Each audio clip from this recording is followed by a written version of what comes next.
tell you what, this iPad mini better not be getting a mini upgrade this year.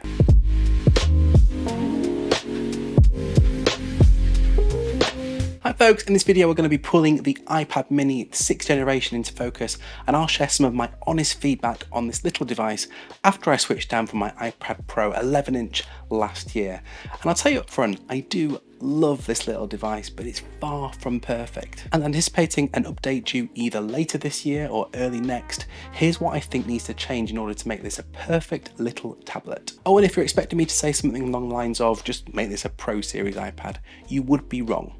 Let me explain. One of the things I love about this form factor is that there is absolutely no doubt about what this is. It's a tablet. You might even say it's Apple's only proper tablet. All the larger iPads are basically pretending to be laptops with their attachable keyboards, massive screens, and ludicrous M-series processors. This mini is a device you can keep on your desk without taking up too much space and easily hold in your palm without making your wrists ache. But the catch with this form factor is whatever you do, battery life is going to be an issue. In the year or so since I've had this, on days when I'm using the Apple Pencil and note-taking most of my working day, I inevitably run out of juice and I end up having to charge up. Now, I'd love to see Apple keep this one-handed form factor and allow some improvements in battery life efficiency. I'm not expecting miracles, but a full day would be absolutely awesome. And if you can't do that, then just, hey, add wireless charging. There are some cases already available like this one from Pitaka which make this possible, but it would be cool to see some form of proprietary wireless capability down the line. Next up, we've got to talk about storage. Now, Apple have been very, very cheeky with this product. Look at this. Prices start at $499, which is not bad for something that has USB-C and Apple Pencil Gen 2 compatibility, but this only gets you 64 gigabytes of storage, which, unless you're rocking a full-blown cloud setup, this is pretty much unusable once you've added all your favorite apps and media. So you'll be wanting more, and here's your only option: 4 times more at 256 gigabytes and a pretty massive price bump. And there may even be some folk who want more than that, but there's nothing available. There's obviously a sweet spot around 128 gigabytes, but for some reason it isn't something Apple offer with this iPad model. You do only get this if you opt for one of the iPad Pro models. Like I said, very cheeky. Oh, and in case you're wondering about this funky little case I've got going on, it's by Moft, who sent me the latest version of their Snap Float folio case.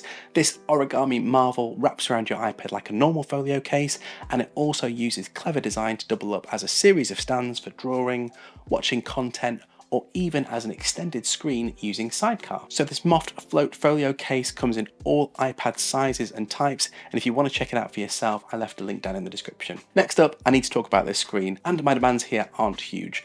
I've heard some people talking about this getting a bump up to 120 or even 240 Hz refresh rate in the next generation, which would be, well, pretty wild and possibly overkill for such a small screen and by definition a non-pro device. Any refresh rate of around 120 Hz would, however, position the iPad mini as a legit gaming device, which will be a really interesting move from Apple. Now, I certainly like to use mine to game on anyway. What desperately needs upgrading here though is the screen brightness. At 500 nits, it's just nowhere near good enough. If you're using this in bright sunshine, the legibility really suffers, and that's a problem given this form factor, because a lot of mini fans chose to buy this over something like an Amazon Kindle to use for reading ebooks and magazines. But if you take this on vacation somewhere to sit by a pool and read on, you're going to really struggle to use this for reading out in the sunshine. It's a simple fix though. Give it an OLED display, something like we get on the iPhone Pro models that dials it all the way up to 2000 nits, and that will be a game changer for the iPad mini. That's it. Make it OLED, make it brighter.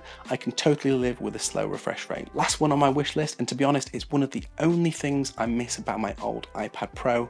Had Face ID. The little Touch ID panel on the top bezel works okay, but you know, it's just not as fast or convenient as Face ID. Well, that's pretty much it for my upgrade list for the 7th gen iPad mini.